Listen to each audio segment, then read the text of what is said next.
Syllabus के आधार पे फिर क्लासेस जो है कंटिन्यू DSSB और MP सेट के दोनों बच्चे जो है 9 to 10 वाली क्लास में ज्वाइन रहेंगे।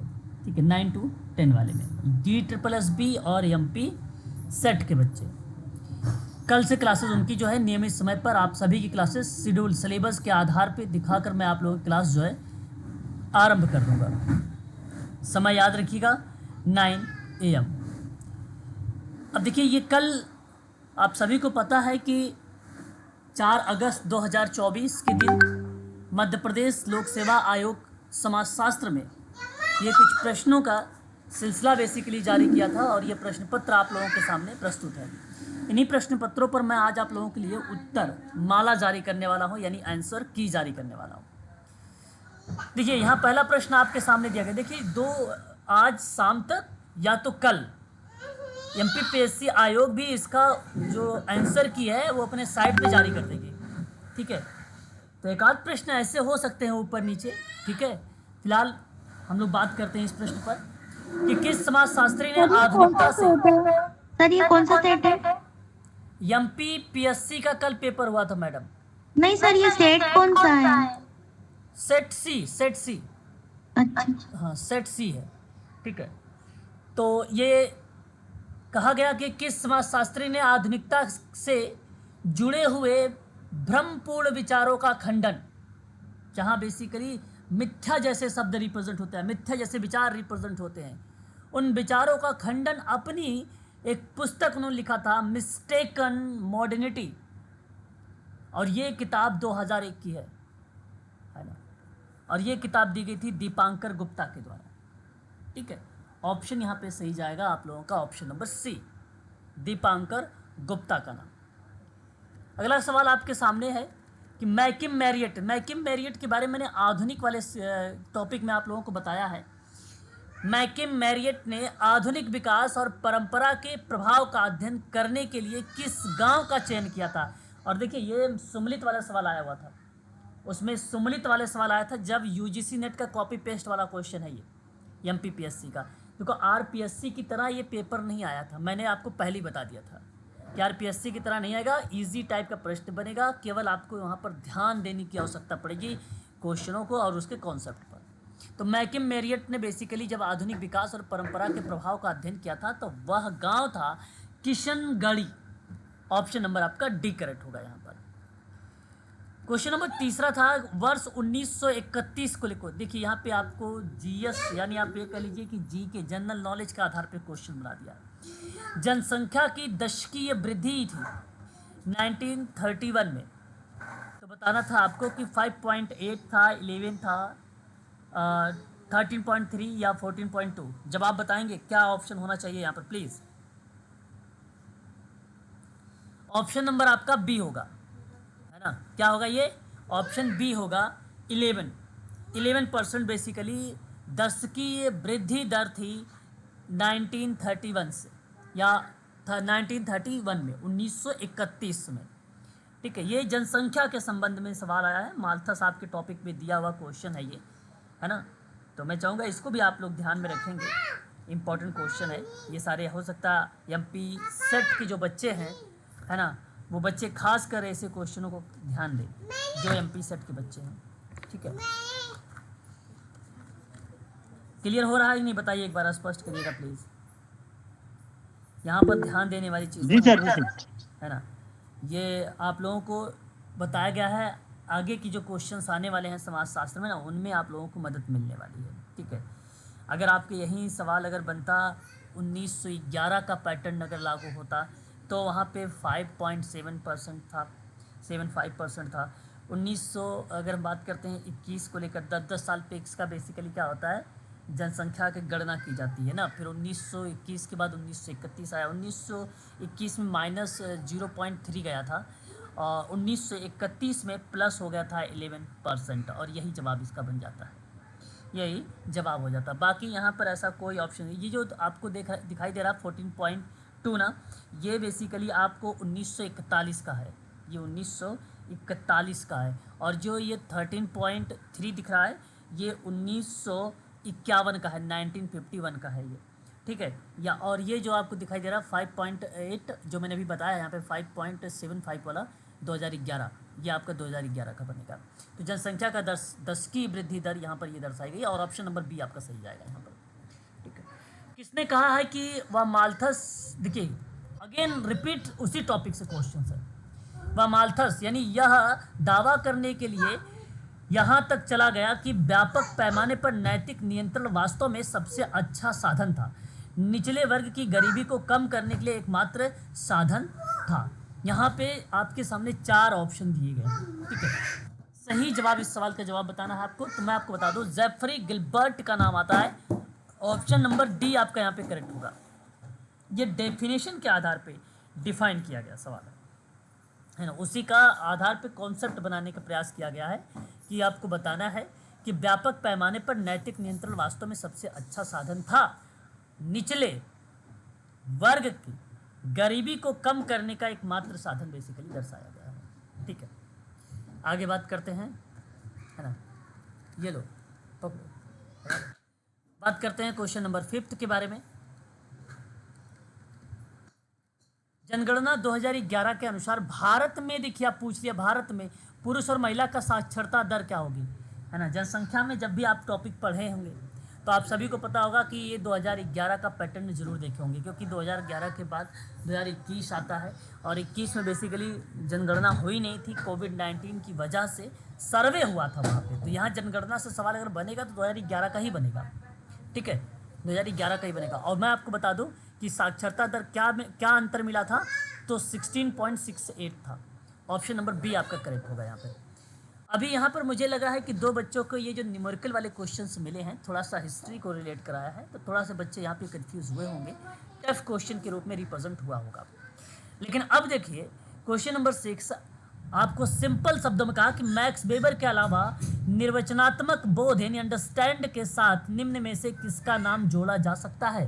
आपके सामने ये सवाल आया हुआ था 6 नंबर का, तो कार्ल मार्क्स का नाम जोड़ा जा सकता है और ऑप्शन नंबर आपका यहाँ पर डी होगा। ऑप्शन डी यहाँ पर सही माना जाएगा। विल्फ्रेड पैरेटो के बारे में बात करते हैं, इनके बारे में भी आपने पढ़ा है कि मनुष्य की संपूर्ण क्रियाओं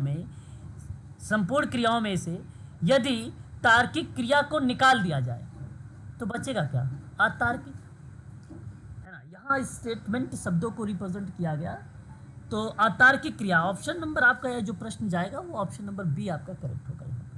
ठीक है, अच्छा कोई बच्चा है जो बताइए, ऑप्शन बताइए भाई, यही लगाए थे कुछ और लगा के गए थे। थोड़ा अपने विचारों को भी प्रस्तुत करें ताकि हमें पता चले कि आप क्या करके आए हैं। सर मैंने भ्रांत तर्क लगा दिया था सर। भ्रांत तर्क आपने लगा दिया है, ओके। सर मैंने तो यही वाला लगाया, तार्किक वाला। चलो फिर तो बहुत बढ़िया है। लेकिन सर ये जो जनसंख्या 10 की वृद्धि दर है ना सर, इसका गलत हो गया मेरा, 14.2% कर दिया। 1941 का, चलो कोई बात नहीं, बाकी सही चल रहा है तब। चलो अच्छा फिर ठीक है। देखिए अगला सवाल लिखिए, क्वेश्चन नंबर 8 में क्या कह रहा है कि वस्तुएं अस्तित्व में इसलिए हैं क्योंकि हम उन्हें अर्थ प्रदान करते हैं। ये डेफिनेशंस दर्शाई गई है और जवाब आपके सामने। यहाँ बेसिकली मैं देखो आपको बता दूं कि यहाँ तो मैं मर्टन को और मीड को एलिमेंट करूँगा और इन दोनों में से कोई एक हो सकता है, कूले या तो पार्सन्स, है ना, कूले या तो पार्सन्स। तो बस यहाँ अगर मैं सी की तरफ जाता हूँ तो मैं ज़्यादा 90% या 80% तक मैं पार्सन्स की तरफ जाऊँगा, क्योंकि प्रत्यक्ष प्रक्रियाओं में CH कूले का नाम आता है और अप्रत्यक्ष प्रक्रियाओं में आता है। लेकिन समाज की व्यवस्था जब बात होती है तो वहाँ वस्तुएं अस्तित्व में होती हैं। तो फिलहाल मैं अभी आप लोगों को यहाँ पे कंठस्थ नहीं बता रहा हूँ कि ऑप्शन नंबर आप सी को ही लगाएं, ए भी हो सकता है ना, लेकिन जहाँ तक उम्मीद है कि ये आपका ऑप्शन सी ही जाना चाहिए, तालकाट पार्सन्स का नाम। आज और कल तक देखिए, कल आप लोगों को, कल तक में आ जाएगा आपकी साइट पे, पूरी पॉसिबिलिटी है आज ही शाम तक में आप लोगों के साइट पे आ जाएगा इसका आंसर के। कौन सा सिद्धांत है जनसंख्या के आकार और धन के उत्पादन के बीच, देखिए तो आप आसानी से बता देंगे, ऑप्शन ए बीच का संबंध का अध्ययन करता है क्या। जनसांख्यिकीय संक्रमण का सिद्धांत आप बता रहे हैं? नहीं मैडम, यहाँ सही जवाब जाएगा इष्टतम जनसंख्या का सिद्धांत, है ना। क्वेश्चन नंबर अगर मैं यहाँ आप लोगों से बात करता हूँ 9 पे, तो आप सभी लोगों को ध्यान देना पड़ेगा कि इस सवाल का जो जवाब जाएगा वो ऑप्शन नंबर आपका डी जाएगा। सन 1978 में एक रचना हुई थी an essay on the principles of population में माल्थस के द्वारा, जहां जनसंख्या वृद्धि और साधनों के बीच में ना संबंधों की जांच की गई थी, है ना। किसके? वृद्धि और संसाधन के बीच में। सवाल धन के उत्पादन और जनसंख्या के आकार की बात किया है ना। तो वृद्धि बेसिकली जनसंख्या के आकार को ही दर्शा रहा था, ठीक है। संसाधन में अगर हम बात करते हैं तो धन भी एक प्रकार के उत्पादन की भूमिका निभाता है। तो इन्हीं के बीच के संबंधों को अगर मैं बात करता हूँ तो जनसंख्या वृद्धि का माल्थियसन का एक सिद्धांत आता है और उसे इष्टतम जनसंख्या का सिद्धांत कहा जाता है ना, इष्टतम। तो मेरे कहने का आशा यह है कि मैं आप सभी लोगों से कहूँगा कि इसका सही जो जवाब जाएगा वो ऑप्शन नंबर आपका डी जाएगा। डी वाला ऑप्शन आपका करेक्ट माना जाएगा। यहाँ तो जो आप ऑप्शन ए को लगा रखे थे वो जन्म दर, मृत्यु दर, है ना, प्रजनन दर इत्यादि, जो जन्म दर, शिशु मृत्यु दर, मातृ दर, ये जनसांख्यिकीय संक्रमण का सिद्धांत यहाँ पे रिप्रेजेंट होता है, ऑप्शन नंबर ए को दर्शाता है। लेकिन इष्टतम जनसंख्या का सिद्धांत आपका यही पॉइंट दर्शाता है, क्वेश्चन नंबर 9 का डी। श्रमिक संघों के अंतिम उद्देश्य श्रमिकों का उद्योग पर नियंत्रण करना है, यह किसने कहा था? बीवी गिरी का नाम आता है, GDH कोल का नाम आता है, N बैरोन का नाम आता है, RA लिस्टर का नाम आता है। क्वेश्चन नंबर आपका 10 है यहाँ पे। सर बीबी गिरी। बीवी गिरी तो मैडम ये आप लोगों ने सुना भी होगा, इन्हें तो भारत के चौथे राष्ट्रपति के रूप में इनको जाना गया है ना। वेंकट गिरी इनका नाम है, वेंकट गिरी, है ना, वराह गिरी, वेंकट गिरी नाम है, और तीसरे उपराष्ट्रपति के रूप में। तो यहाँ इनका नाम आप एलिमेंट कर सकते हैं। और कोल बेसिकली यहाँ देखिए, ये अगर मैं बात करता हूँ जॉर्ज डगलस हवार्ड कोल के बारे में, जॉर्ज डगलस हवार्ड कोल के बारे में, अर्थशास्त्री, राजनीतिक और सिद्धांतकारी हैं। तो मैं आपको यहाँ पे कहूँगा कि ऑप्शन नंबर बी में नाम इनका आता है। वाला लगाया श्रमिकों और उद्योग में इनका नाम आता है। आप पढ़ेंगे भी तो ना, आपको यहाँ पे देखने को मिलेगा भी, ठीक है। इनका नाम आता है, गूगल पर भी इन्हीं का नाम यहाँ पर रिप्रेजेंट किया गया है। तो मैं आप लोगों से कहूँगा कि बी को ही आप जवाब दें। देखिए, इस प्रश्नों में अगर आप लोगों को चाहेंगे ना तो कुछ प्रश्न गलत भी आएंगे आप लोगों के यहाँ पे आंसर भी, तो उसमें आप क्लेम कर सकते हैं। क्लेम के लिए जैसा भी होगा मैं आप लोगों को बताऊँगा, है ना। तो क्लेम भी आप कर सकते हैं कि कौन कौन से प्रश्न गलत, लेकिन हाँ आपके पास उसके साक्ष्य होने चाहिए, ठीक है, साक्ष्य होने चाहिए। अब ये सवाल देखिए फैक्ट पर है, आसान सा क्वेश्चन है। मलिन बस्तियों का सुधार योजना प्रथम बार चालू कब किया है? देखो वर्ष तो 1971 आता है ना, लेकिन ऑप्शन में 1971 नहीं है, तो इससे मैं कहूँगा कि प्राथमिकता आप लोगों को 1972 की तरफ चलना चाहिए, है ना। काफ़ी डिफरेंट है, काफ़ी अंतर है, तो इसलिए मैं आप लोगों से कहूँगा अगर आप क्लेम भी लगाएंगे तो आयोग वहाँ पे साबित कर देगी कि 1972 ही होगा, है ना। एग्जैक्ट वैसे बेसिकली किताबों में भी आपको 1971 का ही मिलता है, और सही जवाब ऑप्शन नंबर सी ही जाएगा आपका, तीसरा वाला फैक्ट है टोटली है। अगला सवाल भी आपके सामने फैक्ट आ गया। ग्रामीण सर्वदेशीयता की अवधारणा किसने प्रतिपादित की थी? ये भी देखिए सवाल अच्छा है ना। और मैं आप लोगों से कहूँगा ऑस्कर लेविस का नाम ध्यान रखिएगा। ग्रामीण सर्वदेशीयता जो शब्द आता है ये ऑस्कर लेविस का ही है ना। ऑस्कर लेविस के द्वारा ये अवधारणा या कॉन्सेप्ट दिया गया है, ठीक। ऑप्शन नंबर आपका डी यहाँ पर करेक्ट होगा। उसके बाद देखिए क्वेश्चन नंबर नेक्स्ट हमारे सामने, वह कौन सा गलत युग्म है? देखिए आप लोगों ने पढ़ा है दुबे के बारे में, एस सी दुबे मैंने पढ़ाया भी था। 4 नंबर का सवाल आप आसानी से यहाँ से टैकल कर लिए होंगे, क्योंकि ये तो मैंने कई बार आपको बताया। इंडियन विलेज का नाम आता है, और वो आप सभी लोग कहते हैं कि भी 1955 का वर्ष दर्शाया गया है। मजुमदार की बात करेंगे तो रूरल प्रोफाइल का नाम आता है, बिल्कुल बात सही है, ये वही वर्ष है 1955 का ही। MN श्रीनिवासन के बारे में भी मैंने आपको पढ़ाया था, इंडियाज़ विलेज की। तो क्वेश्चन समझो रिपीट हो गया एक प्रकार से, जैसा बताया था वैसे ही आ गया है 1979 में। लेकिन देखिए यहाँ पर मदन का नाम, मदन बेसिकली रूलर इंडिया के बारे में नहीं, ये इंडियन रूलर ऑफ प्रोफाइल के बारे में बताते हैं, इसलिए ये स्टेटमेंट आपका युग्म सही नहीं है, गलत हो जाता है यहाँ पर। ठीक है, यहाँ पर ऑप्शन आपका जो जाने वाला है वो डी वाला ऑप्शन सही माना जाएगा। क्या इस बात से आप सभी लोग सहमत हैं? क्या क्वेश्चन नंबर 13 आप सभी का जवाब डी गया है? प्लीज़ बताइए, क्या बात है? नहीं मेरा गलत? तो गलत हो गया सर। गलत हो गया? जी मेरा सर। सही है सर, मेरा सही है सर। सर इसमें मजूमदार के बारे में नहीं पता था ना सर, तो मैंने वही वाला लगा दिया। अच्छा, मजूमदार के बारे में पता नहीं था।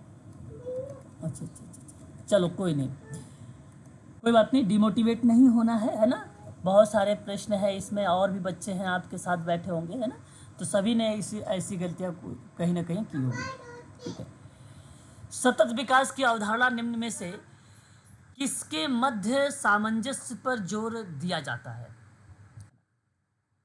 जैसा कि क्वेश्चन नंबर 14 आपके सामने है, पर्यावरण और विकास। पर्यावरण और विकास।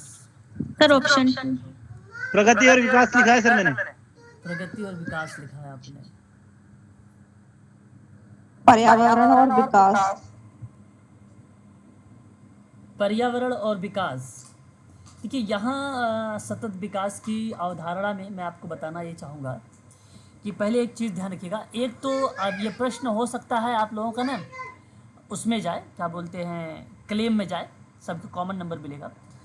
कारण यह है कि सतत विकास का आप सभी लोगों ने दूरदर्शी योजनाओं के बारे में पढ़ा होगा, तो वहाँ पे एक शब्द मिलेगा आपको आर्थिक विकास, एक शब्द आपको मिलेगा सामाजिक न्याय, एक शब्द मिलेगा आपको पर्यावरण संरक्षण।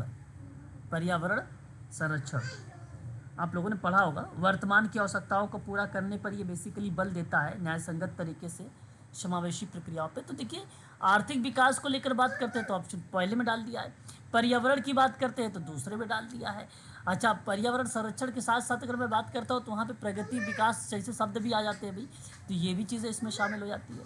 तो इसको उपयुक्त तो सभी लिखना चाहिए था, ना कि इसे उपयुक्त तो इनमें से कोई नहीं लिखना चाहिए था। ये जहाँ तक उम्मीद है ये प्रश्न जा सकता है। मैं भी फिर भी मैं अगर प्राथमिकता देना चाहता हूँ तो इस प्रश्न के ऑप्शन नंबर बी को प्राथमिकता देना उचित समझूंगा। सर मैंने तो ऑप्शन बी लगाया, तो फिर सर क्या होगा इसका? बी लगाया है तो सभी को कॉमन नंबर ही मिलेगी, ऐसी बात नहीं। अगर गलत होता है तो एक क्वेश्चन, क्योंकि मेरे हिसाब से अगर मैं बात करूँ सतत विकास की अवधारणा में ये सारे शब्द शामिल है। ठीक है, और सारे शब्दों में थोड़े थोड़े शब्द जो करके इन्होंने 3 ऑप्शन में मेंशन कर दिया है।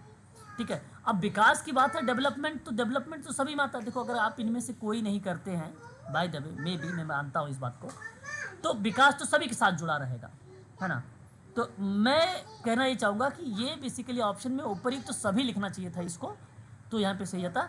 लेकिन फिर भी मैं प्राथमिकता दूंगा ऑप्शन नंबर बी को, हैं। और वैसे तो देखेंगे हम लोग, ठीक है, इसका ऑप्शन क्या दे रहा है अभी। ठीक है, एक सवाल आपके सामने, ये सफ़ेद कॉलर अपराध, देखिए ये आपको पढ़ा आप लोगों ने, अब यही पढ़ते ही आपको तो लगा देना चाहिए था। किसका नाम?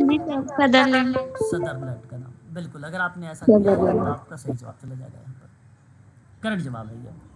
देखिए सैला किस जनजाति का प्रमुख नृत्य है? ये पेपर फर्स्ट में अगर आप लोगों ने स्टडी किया होगा ना एमपी मध्य प्रदेश का, तो आप आसानी से जवाब इसका भी दे सकते हैं। ऑप्शन कौन सा जाना चाहिए? गौंड, है ना। किसका लगाया था आप लोगों ने? सैला। सर मैंने बेगा लगा दिया था सर सही है, बैगा गौड़ दोनों सही है, क्योंकि ये ना पीएससी ने बैगा भी इसका मान चुका है 2018 में। अच्छा अच्छा अच्छा, 2018 का पेपर। नहीं सर, ओरिजिनल गोंडी है, गोंडी है। नहीं नहीं, ये दोनों आंसर मान चुका है पीएससी। हाँ तो ये गोंड होगा। अरे मैं कह रहा हूँ अगर उन्होंने अगर देखा है कि एमपीपीएससी में पिछली बार 2018 में बेसिकली समाजशास्त्र का एक पेपर हुआ था, तो उसमें ये सवाल आया हुआ था, तो वहाँ बैगा को माना था। और आज अगर हम लोग अगर देखते हैं किताबों या डिटो वगैरह का यूज़ करते हैं तो वहाँ पे गौंड भी दिखाई देता है, बैगा भी दिखाई देता है। तो अगर आप गौंड लगाए हैं तो भी तरफ सत्य की तरफ जाएंगे, वैगा भी लगाएंगे तो भी सत्य की तरफ जाएंगे, है ना। तो यहाँ आप देखो सही होगा सर, कैसे दोनों पॉसिबल है। हाँ देखो मैं बताऊँ आपको कि एमपीपीएससी में पेपर ऐसे ही बेसिकली बनाए गए हैं और ऐसे ही आंसर की आते भी हैं। और ये मैं पहली बार कोई नहीं बता रहा हूँ, लास्ट टाइम जितने भी एमपीपीएससी के पेपर होते हैं ना, वह ऐसे ही एग्जाम में रिजल्ट ऑप्शन भी देते हैं, ऐसे ही मतलब ऐसे आंसर की भी जारी करते हैं। ठीक है, चलिए समाज पर उद्योग को संभावित प्रभाव हो सकता है। क्या इसका? बेगा वेगा और गोंड दोनों होगा। दोनों होगा। हाँ दोनों होगा, दोनों। समाज पर उद्योग का संभावित प्रभाव बताइए क्या हो सकता है। समाज पर उद्योग, दोनों समाज होंगे पर सर। नौकरी दोनों का सर। अवसरों का सृजन करना, पर्यावरण प्रदूषण करना, यानी ऑप्शन ऑप्शन नंबर सी आपका सही जवाब होगा। ठीक है। औद्योगिक संबंधों के संदर्भ में नीचे दिए गए कुछ सूचीबद्ध है, आपको कौन सा विकल्प विवादों को हल करने के लिए विधि के रूप में मान्यता प्राप्त है। देखो सुलह तो माना सभी जाएगा। अच्छा हाँ, यहाँ पे सभी सभी लिखा आ है। जाएंगे सर। हाँ, न्याय निर्णय मध्यस्थता, बिल्कुल आप सही करें। ऑप्शन नंबर जो डी जाएगा, ये प्रश्न भी आपको, देखिए ये सवाल इजी है ना। और आप सभी लोगों को ये सारी चीज़ें बताया गया है ना। औद्योगिक विवाद अधिनियम 1947 में बताया था, नहीं बताया था ये बातें, बताइए। जी सर बताया था। जी अब सर यहाँ बताया पर था। ये क्वेश्चन नंबर 19 का मैंने आप लोगों को पीडीएफ अगर जो दिया है, अगर वो पीडीएफ आपने पढ़ा होगा ना, तो इसका सही जवाब दे दिए होंगे।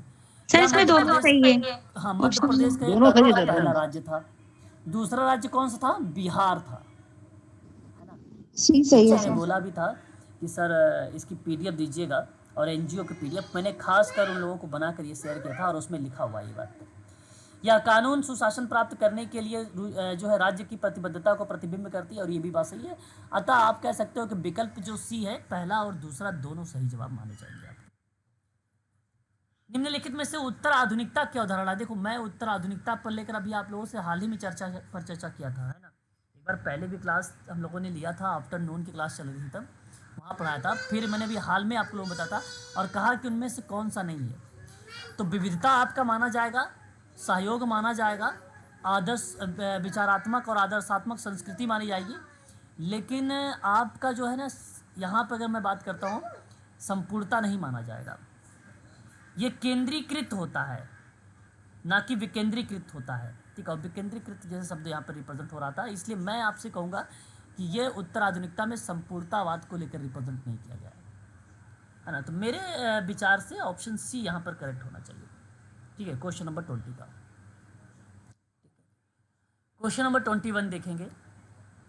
देखिए ये इस प्रश्न में आपको मैंने पहले बताया था कि केवल आपको ना क्या करना है कि ऐसे प्रश्नों का अगर कोई ऑप्शन मैच करता है तो आप डायरेक्ट उसको मैच कर लीजिए, मैच करके सीधा ऑप्शन पे चले जाइए।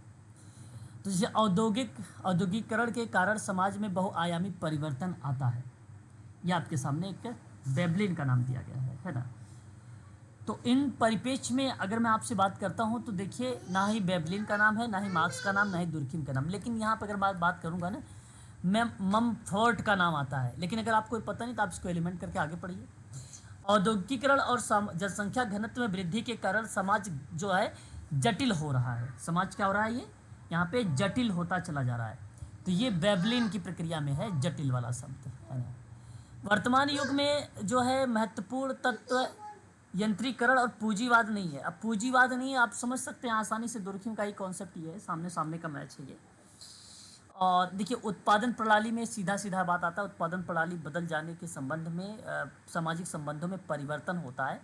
तो ये तो कार्ल मार्क्स का नाम आता है। मैं आपसे बी का 4 से मैच करवाता, और बी के 4 से जब मैच करेंगे ना तो आपको मिल सकता है या तो बी वाला ऑप्शन या तो डी वाला। ठीक है, बाकी आप देख सकते हैं कि मैंने आपको जो डी वाला ऑप्शन है वो 1 से मैच करवाया है। तो आप यहाँ पे कह सकते हो कि ये ऑप्शन नंबर बी की तरफ जाएगा। ठीक है, ऑप्शन नंबर बी आपका यहाँ पे सही जाएगा। ऑप्शन आपका बी। सर आपने 4 तो 1 बताया है। हाँ जी, यहाँ पे ममफोर्ट का नाम जो आता है मैम, ये औद्योगिकरण के कारण समाज में बहुआयामी परिवर्तन आते हैं, इन्होंने बताया था ममफोर्ट ने। ये इनकी स्टेटमेंट है, कि विचार है। तो इसलिए आपका जो जाएगा वो ऑप्शन नंबर बी आपका सही होगा। सामाजिक विकास की अवधारणा में 30 परस्पर जुड़े हुए पक्ष शामिल हैं। देखिए यहाँ पे सामाजिक विकास के लिए आपने निजीकरण शब्द भी सुना होगा, लेकिन निजीकरण कहीं नहीं मिल रहा है कि नहीं। वैश्वीकरण, उदारीकरण मिल रहा है आप लोगों को, है ना। अब मेरे विचार से अगर मैं बात करता हूँ तो यहाँ पे संस्कृतिकरण को रिलेट करा के हम लोग आगे बढ़ सकते थे। क्वेश्चन नंबर 22, है ना।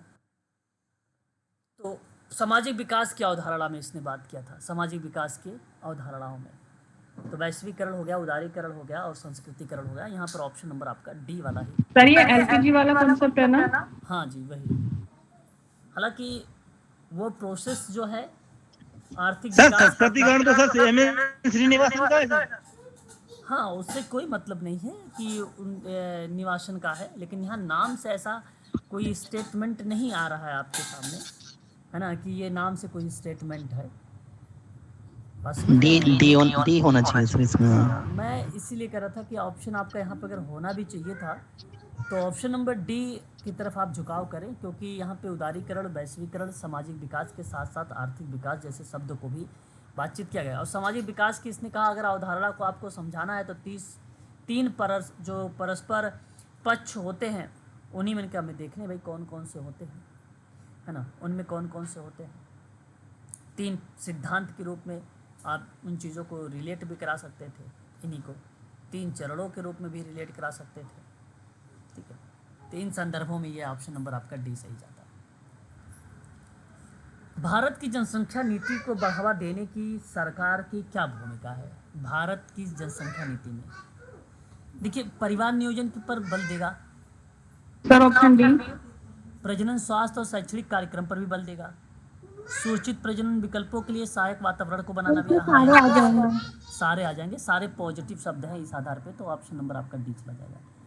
ये बड़ी खुशखबरी वाली बात है कि एमपी में इस बार जो पीएससी का एग्ज़ाम हुआ नेगेटिव मार्किंग नहीं हुआ, है ना। अगर प्रश्न आप लोगों ने तुक्का लगाया होगा वरना माइनस हो जाता। अब कट ऑफ जाएगी लगभग हाई फाई, तो आप समझ सकते हैं कि आपको तैयार होना पड़ेगा किस पर, इंटरव्यू पर, ठीक है। अगला आपको तैयारी इंटरव्यू पे होनी चाहिए। ये देखो फैक्ट है, ये जनसांख्यिकी चरणों का विकास बेसिकली दर अनुसार में 4 चरण में क्लासिफाइड हुआ है। ये फैक्ट पहले नंबर पर आता है स्थिर जनसंख्या, पहले नंबर पे क्या आता है, स्थिर जनसंख्या। अब आप यहाँ पर देख सकते थे कि ऑप्शन नंबर देखिए सी वाले में तीसरा दिया गया है, सर मैंने यही किया है।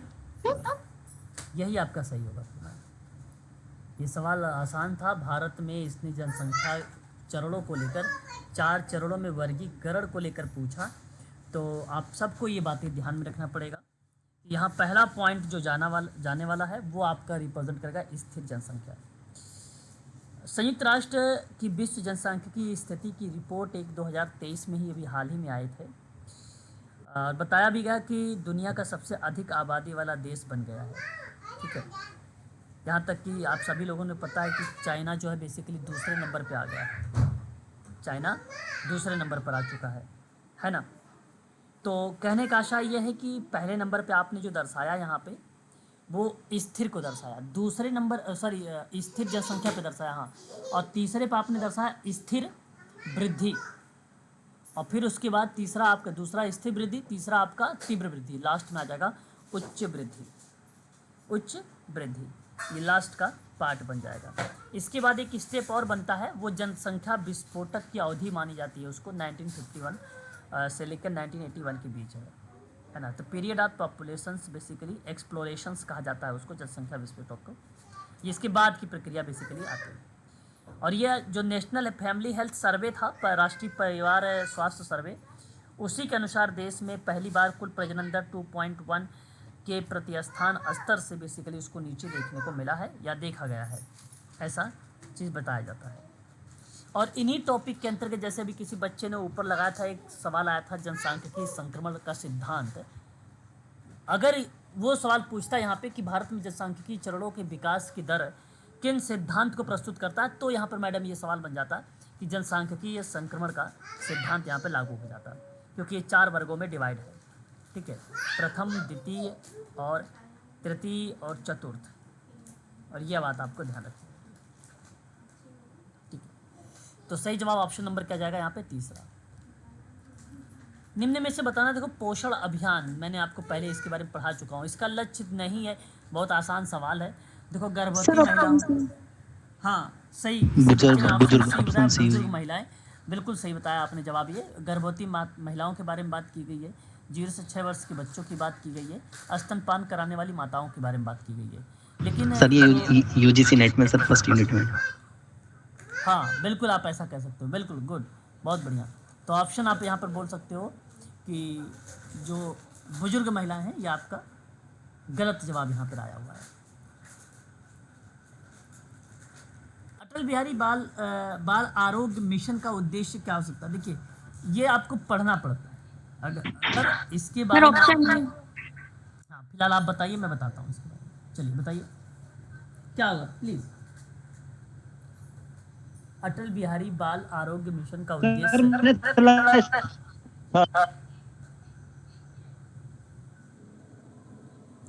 देखिए, मध्य प्रदेश में कुपोषण के उन्मूलन और बच्चों के पोषण की स्थिति को सुधारने के लिए अटल बिहारी वाजपेयी बाल स्वास्थ्य एवं पोषण मिशन के तहत जिलों में विभिन्न प्रकार की गतिविधियां चल रही हैं। जैसा कि आज के वर्तमान समय की अगर हम बात करते हैं तो ऐसा आप सबको पता भी होगा।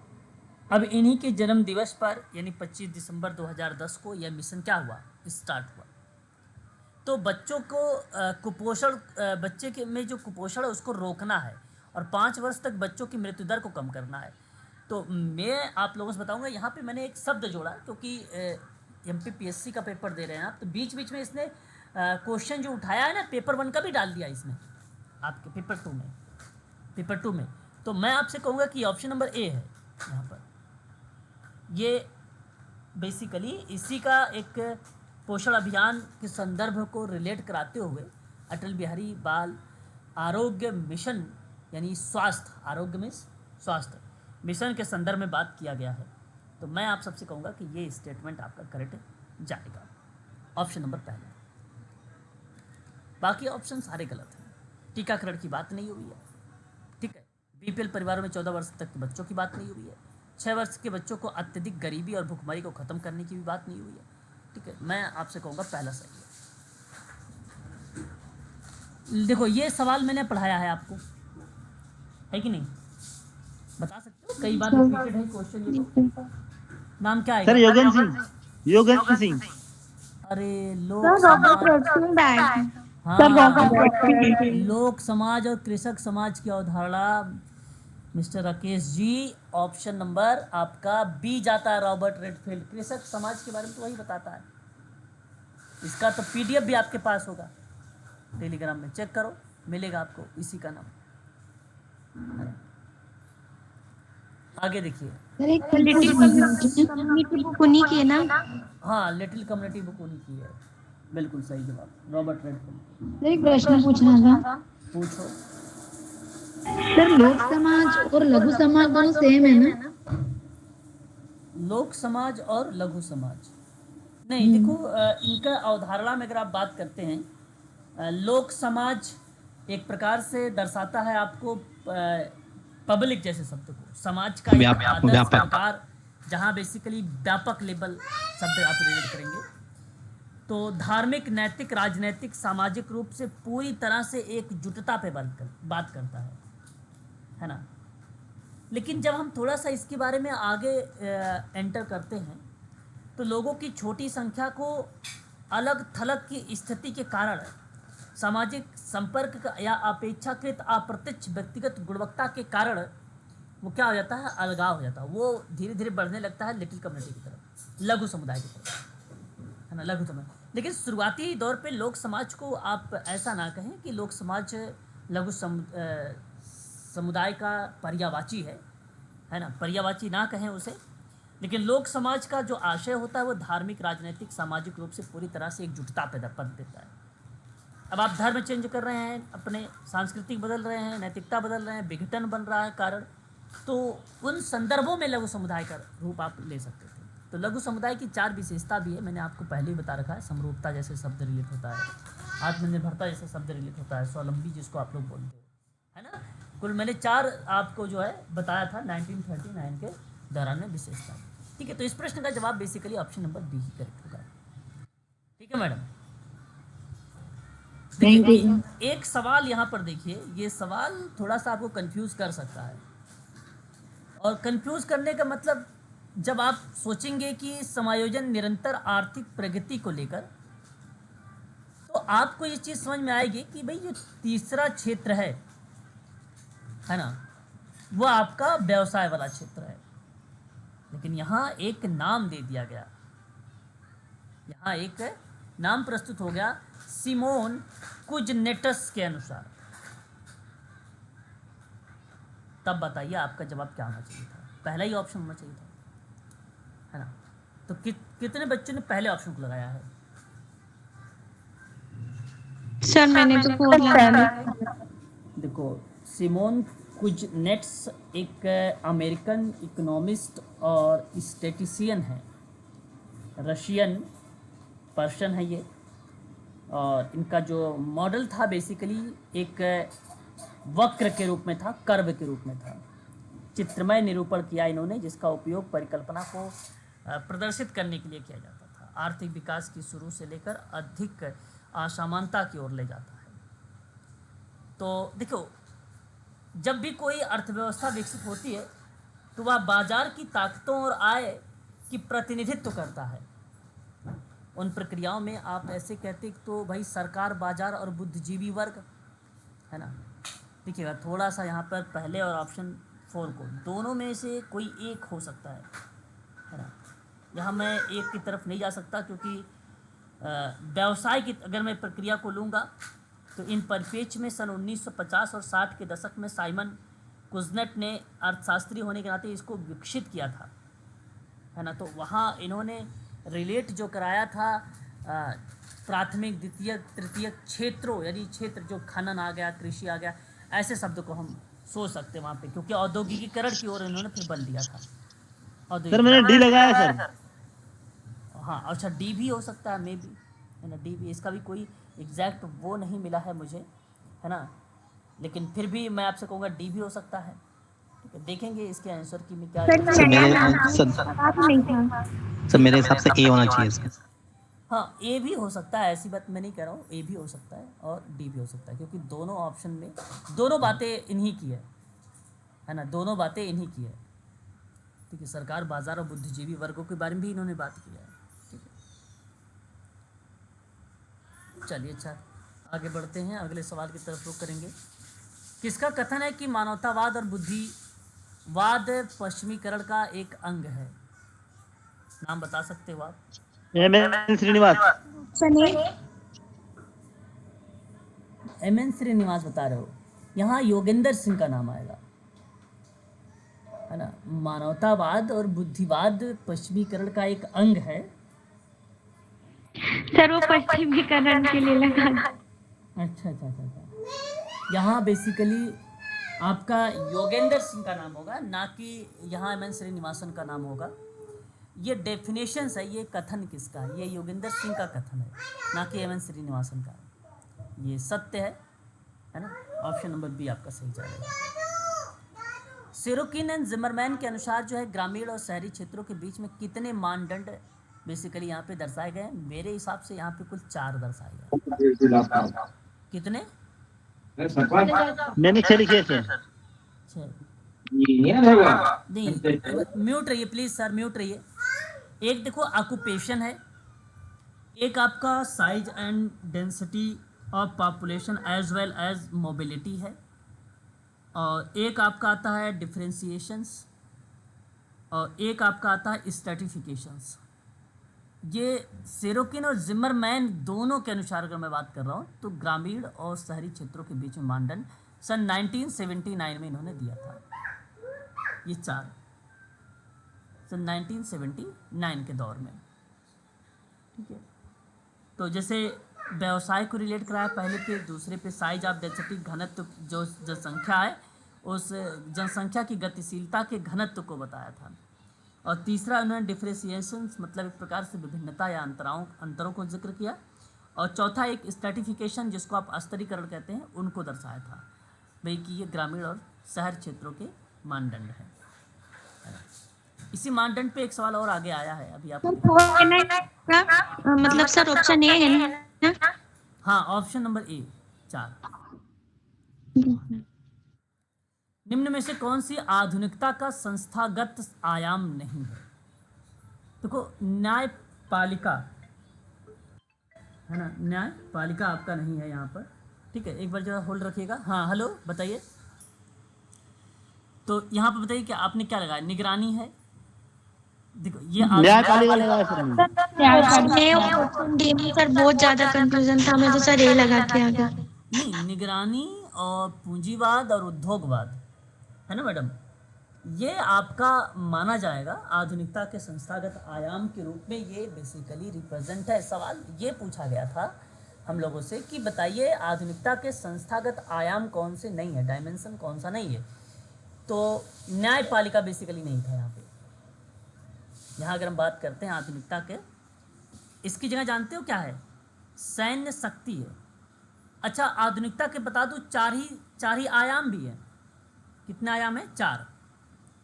पहला एक आता है पूंजीवाद, दूसरा आता है उद्योगवाद, तीसरा आता है निगरानी, चौथा आता है सैन्य शक्ति।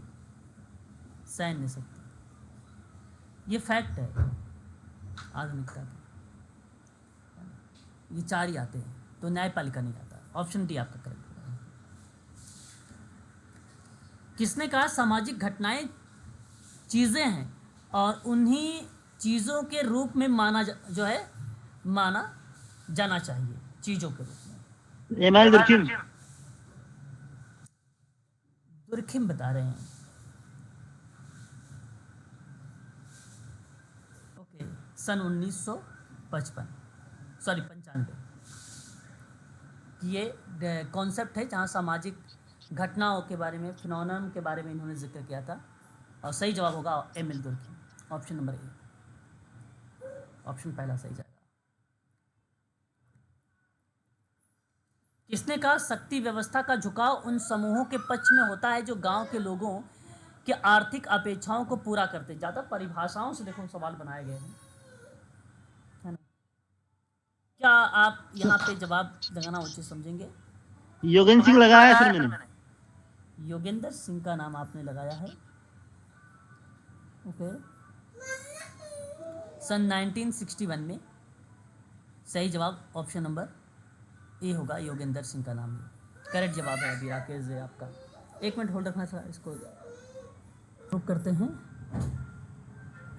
अगला सवाल आपके सामने कह रहा है कि किस समाजशास्त्री ने ग्रामीण और शहरी समुदाय के लिए क्रमशः, ये तो भी आप आसान सवाल है, गेमिंगसॉफ्ट और गेसेलसॉफ्ट समाज के बारे में। टोनी जाएगा सर, टोनी। हाँ, फर्डिनेंड टोनी। बिल्कुल, 1987 का वर्ष आता है, 1987 में। ठीक है, यहाँ देखिए कौन सा सामूहिक सौदेबाज की विशेषता नहीं। ये थोड़ा सा सवाल लग सकता है कि जाए उसमें, लेकिन फिर भी सामूहिक सौदेबाजी की विशेषता आप बताइए क्या होगा। एक तो देखो प्रक्रिया लिखा है सर मैंने। प्रक्रिया ऑप्शन बी होना चाहिए। और स्थिर प्रक्रिया। अच्छा, कह रहे हैं ऑप्शन बी होना चाहिए, स्थिर प्रक्रिया आप बता रहे हैं। और एक है गणतंत्रात्मक, जो है डेमोक्रेटिक होता है। और ट्रेड एक प्रकार से अनुबंध, ट्रेड मतलब व्यापार के कांटेक्ट में आना, है ना, अनुबंध, ये भी हो सकता है। स्थिर प्रक्रिया का मतलब हो जाता है कि कोई प्रक्रिया रुकी हुई है ना। कलेक्टिव बार्गेनिंग के अंतर्गत, स्थिर प्रक्रिया के अंतर्गत हम क्या समझ सकते हैं, यही ना, क्योंकि कोई प्रक्रिया रुकी हुई है। तो मेरे हिसाब से ये स्थिर नहीं है, ये सतत है ना, इसलिए ये विशेषता नहीं होगी। द्विपक्षीय भी होगा आपका, और गणतांत्रिक प्रक्रिया भी और व्यापार भी, ये शामिल रहेंगे। तो ऑप्शन नंबर आपका यहाँ पर बी होना चाहिए सही। ठीक है, क्लियर है नहीं, बताओ, बता दो। जी सर, मैंने भी सही तो यही किया, पर अब सही है गलत पता नहीं सर। हाँ, तब सही गलत आज शाम या कल आपको आयोग दे देगा, है ना। देखिए सन 1900 में इस वाले सवाल में ईस्ट इंडिया कंपनी कॉलेज में एक हैलीबुरी में माल्थस की नियुक्ति की गई थी। देखो ये माल्थस की वाइफ है। सन 1804 में इनकी शादी हुई थी, है ना, इन्हीं के साथ। और 1805 में हैलीबुरी में माल्थस की नियुक्ति की गई थी, जिसे कहा जाता है central of political economic and history. Option number D सही जाएगा यहाँ पर। ऑप्शन डी आपका सही माना जाएगा। ठीक है, अनुसूचित जनजातियों और अन्य परंपरागत वनवासियों हेतु वनाधिकार अधिनियम पारित हुआ था कब? 2006। 2006 में। चलो बहुत बढ़िया है। किन्हें आदिवासियों का मसीहा कहा जाता भाई, बता सकते ठक्कर बापा। हैं? बी। मामा बालेश्वर दलाल को कहा जाता है। सर हाँ ठक्कर बापा को बोला जाता ना सर। नहीं नहीं नहीं, ठक्कर बापा आपका यहाँ पे ऑप्शन सही नहीं होंगे। इंडियन सोशल वर्कर तो हैं ये, है ना, ठक्कर बापा। अमृतलाल विट्ठल दास ठक्कर बापा इनका पूरा नाम है। गुजरात में इन्होंने जनजातीय लोगों के उत्थान के लिए कार्य किया था सर, ठक्कर बापा। आदिवासियों के लिए आदिवासी शब्द का सर्वप्रथम प्रयोग करने वाला व्यक्ति अगर कोई था तो भी वो ठक्कर बापा ही रहे हैं। लेकिन यहाँ अगर मैं आपसे बात करता हूँ कि सवाल में कि किन्हें आदिवासियों का मसीहा माना जाता है, मेरे हिसाब से मामा बालेश्वर दलाल को। ऑप्शन नंबर आपका ए करेक्ट होगा यहाँ पे, ऑप्शन ए आपका यहाँ पे सही जाएगा। ठीक है, आगे बात करते हैं। एस.सी. दुबे ने किस किताब में लिखा कि यह याद रखना आवश्यक है कि भारतीय जनसंख्या का बड़ा हिस्सा अलग अलग मात्रा में नस्लीय मिश्रण का प्रतिनिधित्व करता है। देखिए ये जितनी भी किताबें यहाँ पर दी गई हैं आपके सामने प्रस्तुत हुई हैं, है ना, 39 का, जैसे इंडियन विलेज की बात करता हूँ अगर मैं, तो आप सभी लोग कहेंगे कि इंडियन विलेज जाएगी सन 1987।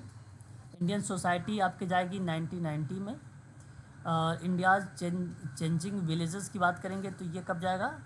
1958 में। और द कमार करके अगर हम बात करेंगे तो 1951 में।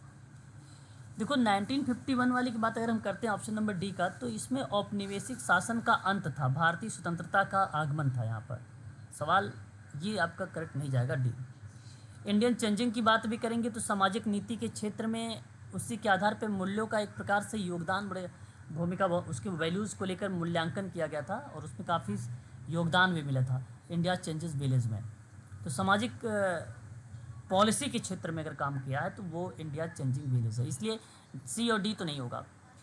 और फिर आता है आपके सामने भारतीय समाज की विभिन्न पहलू, जहाँ जटिल सामाजिक आवश्यकताओं को एक प्रकार से प्रकाश डाला गया है। जटिल तो जटिल मतलब अलग अलग मात्रा में नस्लीय मिश्रण को प्रतिनिधित्व करना, तो मेरे हिसाब से इंडियन सोसाइटी होना चाहिए, यानी कि आपका ये बी वाला ऑप्शन सही जाना चाहिए, 1990 वाला। और विलेज वाले में बेसिकली सभ्यता के ज्ञान के आधार पे ना बताया गया, सभ्यता के ज्ञान के आधार पे, तो सभ्यता यहाँ पे शब्द मेंशन ही नहीं है। अतः मैं आप सबसे कहूँगा कि 39 का बी वाला आपका सही जाएगा, इंडियन सोसाइटी। 40 में कहता है सामाजिक रूप से स्थापित काम करने के तरीकों को क्या कहते हैं? देखो संस्था, काम करने की संस्था, सामाजिक रूप से स्थापित काम करने के तरीकों को क्या कहा जाता है? मेरे हिसाब से तो देखो हो सकता है, ऐसी बात नहीं है, संस्था भी हो सकता है सर। बिल्कुल संस्था भी हो सकती है, क्योंकि संस्था में ही कोई कार्य अगर होता है, जैसे कोई समूह में या कोई विशेष लक्ष्य या उद्देश्य के लिए एक साथ जब काम किया जाता है तो उस प्रक्रिया में हम उसे संस्था का ही नाम देते हैं। और रूल रेगुलेशंस को भी होता है, लेकिन मैं आप लोग कह रहे हैं कि उस हिसाब से तो संस्था भी मैं भी कर देता हूँ। यहाँ पे अगर आप लगा रहे हैं ना तो ऑप्शन नंबर ए को ही कर लीजिए, संस्था को, है ना, क्योंकि एक समूह का होना जो एक विशेष उद्देश्य या लक्ष्य के साथ एक साथ कार्य करना, जब शब्द रिप्रेजेंट होता है तो वहाँ पे इंस्टीट्यूट या संस्था शब्द जैसे रिलेट होते हैं। तो अतः मैं आप सबसे कहूँगा पहला वाला ऑप्शन को लगाना। सर आपने बताया था यदि किसी विशिष्ट उद्देश्य की पूर्ति की जाए तो वहाँ समिति का नाम आता है। नहीं देखो, कोई अगर एक समूह के साथ भी अगर आप काम कर रहे हैं, एक विशेष उद्देश्य या लक्ष्य के साथ काम कर रहे हैं, एक साथ ना लोगों के एक आधिकारिक रूप से पंजीकृत कर रहे हैं, आधिकारिक रूप से, ठीक है, तो उस प्रक्रिया में नियंत्रण और निर्देशन के रूप में बोर्ड और प्रबंधन की भूमिका बन जाती है। तो बोर्ड और प्रबंधन जैसा कार्य में संस्था को रिलेट करा जाता है, इसलिए सामाजिक रूप से स्थापित काम करने के तरीका जो होता है वो बेसिकली संस्था का नाम हो सकता है, मे बी। और मानदंड भी हो सकते हैं, ऐसी बात नहीं, जहाँ रूल रेगुलेशंस स्टार्ट होते हैं वहाँ पर भी। समिति सर मैं अगर आपसे कहूँ तो एक अनिश्चित या अस्थाई होता है ना, तो सामाजिक रूप से ये हम नहीं कह सकते कि भाई अस्थाई है ये, है ना। तो अस्थाई, अब जैसे समिति है ना भाई, कब आ रहा है, दिवाली आएगी आपका, मान लीजिए कोई दुर्गा पूजा गणेश पूजा आता है, समिति बनाते हैं आप, थोड़े समय के लिए बनाते हैं, तो समाज के रूप से स्थापित कार्य करने का तरीका बेसिकली मेरे हिसाब से तो यहाँ पर संस्था की तरफ आपको झुकाव करना चाहिए। क्वेश्चन नंबर 41, जो भूमिकाओं का या भूमिका का अभिनेता मंच पर निभाता है उसे कभी कागज के एक रोल पर लिखा गया था, मतलब उसे कभी कागज के एक रोल पर लिखा गया था, और यह किसने कहा है? कार्ल मार्क्स, आगस्ट पार्कलेट, Talcott Parsons, Max Weber. Please, Talcott Parsons की ये परिभाषा है, किसकी है? ये आपकी पीडीएफ में भी मिल जाएगी, ये परिभाषा टालकाट पार्सन्स की। एमपी सेट के ग्रुप में मैंने वेबर लगा दिया सर इसमें, क्या मैंने वेबर लगा दिया सर। वेबर वेबर गलत है सर, वेबर का नहीं है, वेबर का नहीं है। एमपी सेट में मैंने ना इसका आज ही एक पीडीएफ डाला है, उसमें इसी का नहीं, कई विद्वानों का केवल स्टेटमेंट ही है उसमें, तो उसमें आप देखेंगे टालकाट पार्सन्स आपका अलग से मिल जाएगा, इजीली मिल जाएगा, 61 पेज का है। कार्ल मार्क्स के अनुसार जो है दरिद्रता परिणाम है शोषण का, किसका है? कार्ल मार्क्स ने शोषण की बात किया है, और ऐसे शोषण में बेसिकली दरिद्रता का परिणाम बताया है। संघर्ष, अशिक्षा हाँ सर सर बेसिकली है ही नहीं। संघर्ष आप सोच सकते थे और अभाव बिल्कुल नहीं, तो बी और सी में सोच सकते थे, लेकिन प्राथमिकता दरिद्रता की थी, तो आप सी को लगाएंगे तो उचित रहेगा।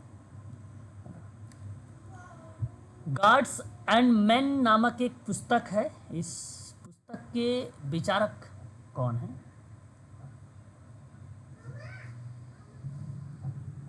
बताइए। जीएस घुरई 1962, मैंने कहा था जीएस घुरई की किताब पढ़ के जाना चाहिए था। 1962, कारखाना व्यवस्था में डैश की आवश्यक विशेषता नहीं है। देखिए एक शब्द यहाँ पर देखिएगा, एक शब्द आ रहा है गिल्ड्स करके। समान व्यवसाय, अभिरुचि या लक्ष्य बनाए या लक्ष्य वाले व्यक्तियों का संगठन होता है ये। मध्यकाल में ना कुशल कारीगरों का एक संघ हुआ करता था ये गिल्ड, है ना, समझ रहे हैं आप।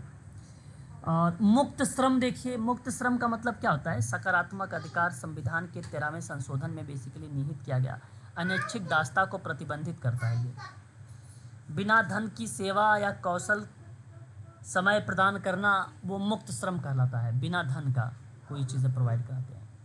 कारखाना व्यवस्था, अचल पूंजी, निश्चित पूंजी किसी भी प्रकार की वास्तविक और भौतिक संपत्ति जिसका उपयोग ना किसी उत्पाद के उत्पादन में बार बार किया जाता है। और शॉप इंडस्ट्री, मेरे हिसाब से ऑप्शन जो जाएगा वो डी वाला जाएगा, शॉप इंडस्ट्री, शॉप इंडस्ट्री।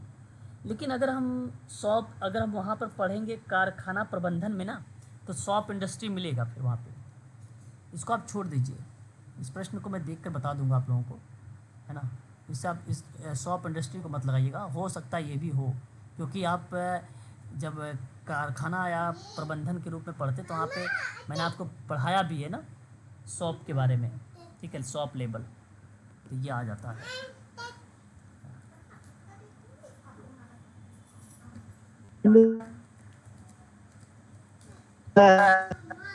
जी कुछ कह रहे हैं क्या कोई बच्चा? सर उसका आंसर क्या होगा 47 का? उसको छोड़ दीजिए, मैं देख कर बताऊंगा आपको। ठीक है सर। हाँ देख कर बताऊंगा। निम्नलिखित में से किस विद्वान ने जजमानी व्यवस्था, ये तो आसान है, जजमानी व्यवस्था प्रकारात्मक दृष्टिकोण में एक अच्छी अर्थव्यवस्था, मैंने एक को पढ़ाया भी है, 45 नंबर का सवाल। ऑस्कर लेविस का नाम आता है, ऑप्शन नंबर डी। नहीं, बाइजर का नाम नहीं आएगा, ऑस्कर लेविस का नाम आएगा, जजमानी व्यवस्था। ये रिपीटेड क्वेश्चन है, और यूजीसी नेट समाजशास्त्र का रिपीटेड है, कॉपी पेस्ट वाला क्वेश्चन है ये, मैंने आपको यूजीसी में पढ़ाया है ये वाला क्वेश्चन। किसने जनसंख्या शिक्षा का अवधारणा प्रस्तुत किया है? जनसंख्या शिक्षा का, ये भी आसान क्वेश्चन है भाई।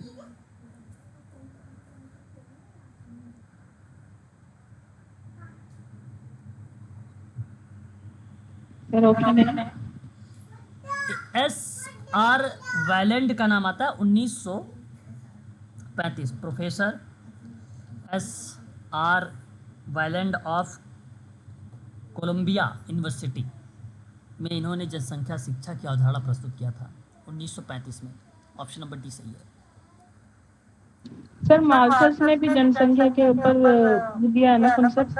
हाँ, वो उनका भी नाम आता है, माल्थस का नाम, लेकिन वो सिद्धांत वगैरह में आएंगे। यहाँ पर जनसंख्या शिक्षा की अवधारणा में उनका नाम नहीं आता है, माल्थस का। जी सर। पर्ल प्रेगनेंसी इंडेक्स संबंधित किससे है? जनन क्षमता। परिवार नियोजन से है सर। बी परिवार नियोजन।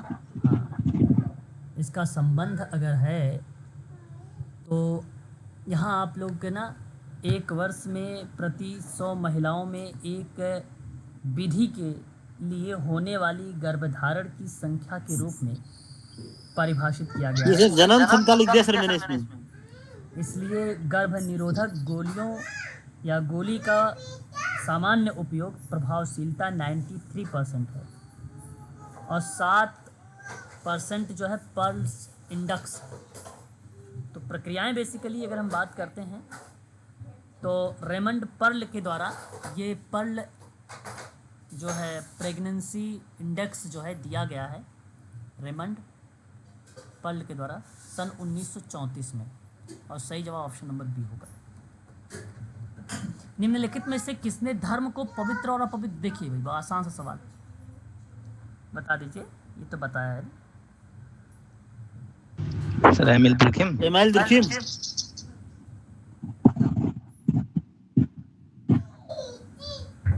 बिल्कुल।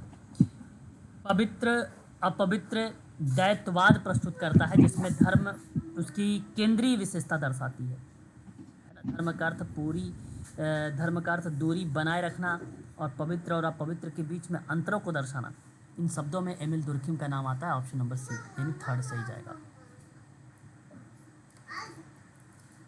एंटोनियो गिडेंस की एक पुस्तक है जिसका नाम है संरचनाकरण का सिद्धांत प्रस्तुत हुआ। जानते हैं किस किताब में प्रस्तुत हुआ था?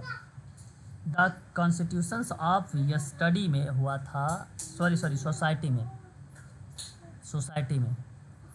और आप कह सकते हो कि सन 1984 में 1984 ठीक है ना? क्लियर है? बताइए। ये जो capitalism and modern social theory है ना, ये 1971 में आया था। इनकी एक और था एडवांस करके आती थी, बहुत फेमस थी, एडवांस सोसाइटी, और वो 1981 में था एडवांस सोसाइटी। लेकिन यहाँ पे संरचनाकरण का सिद्धांत है ना, तो ये ऑप्शन नंबर बी आपका सही जाएगा। बी वाला सही है आपका।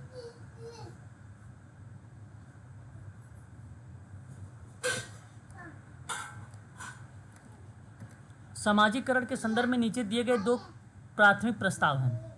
मन सामाजिक है और समाज मानसिक है। बताइए क्या लगाने वाले हैं आप? सिगमंड फ्राइड लगाया सर मैंने। सर फ्राइड या तो मिड, लेकिन प्राथमिकता देना किसको है? फ्राइड को। सही है, फ्राइड सही है। निम्नलिखित में से कौन सा, पीडीएफ दिखाई दे रहा है एक पेज, थोड़ा सा ये कलर आ गया है बच्चों का। निम्नलिखित में से कौन सा समाजीकरण का सोपान नहीं है? बताइए। आप लोग सकारात्मक अवस्था सर। अच्छा, आप लोग सोच और सकारात्मक में कंफ्यूज हो गए होंगे। सर सकारात्मक डी होना चाहिए। डी। बिल्कुल डी है सर मेरा। डी आपका यहाँ पे सही जाएगा। सोच जानते हैं, ये गुदा अवस्था है। हाँ सर गुदा अवस्था जो लिबिडो होता है। हाँ, उसके बाद लिबिडो। हाँ, वो लिबिडो होता है। उसके बाद जो है ओडिपस, जितनी कॉम्प्लेक्स ग्रंथियाँ हैं ओडिपस वाली, वो आ जाती हैं, लैंगिक वाली अवस्था। डी सही है। ये देखिए प्रिंसिपल ऑफ साइकोलॉजी की बात करते हैं तो 1973 और 1873 है ना, 1873 और 1885 जैसे वर्ष आपको देखने को मिलते हैं इसका किताबों में हम लोगों को। एंड तो ये किसका नाम है? Herbert Spencer. Spencer sir. हाँ, एशियंट एक लॉ है, ancient law. And ancient law आपको पता होना चाहिए, ये बेसिकली सर हेनरी मैन का नाम आता है, सन हेनरी मैन का नाम आता है 1981 का। एंड एशियंट सोसाइटी एक होता है हाँ, ये आपका बन जाएगा यहाँ पर